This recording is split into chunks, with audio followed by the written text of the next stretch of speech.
La Marseillaise résonne dans la cour de Fénelon. Une levée de drapeau sous le regard des lycéens présents pour la cérémonie. Durant 4 ans, pendant la Première Guerre mondiale, l'établissement s'est transformé en hôpital militaire et accueilli près de 7000 soldats. Pour les classes de première qui ont entièrement organisé la commémoration, c'était important de parler de l'histoire du lycée. C'est très important de se souvenir de ça parce qu'il ne faut pas oublier parce que à n'importe quel moment ça peut recommencer et puis c'est vraiment quelque chose qu'il ne faudrait pas qu'il arrive.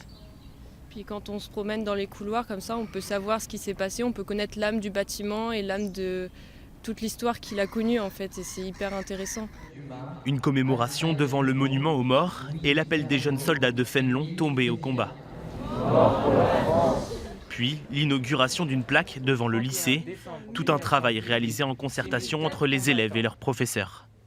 Ils ont compris qu'il y a une continuité et qu'on ne vient pas de nulle part, qu'il y a un héritage. Cet héritage, c'est la défense des valeurs notamment.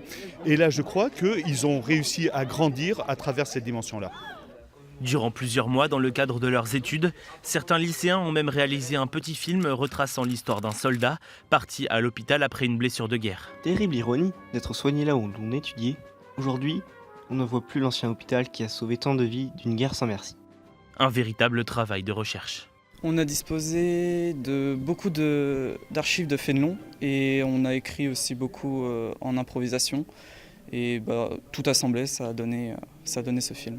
Le 31 décembre prochain, cela fera 100 ans que le lycée Fénelon est redevenu un établissement scolaire, une date que ses élèves ne sont pas prêts d'oublier.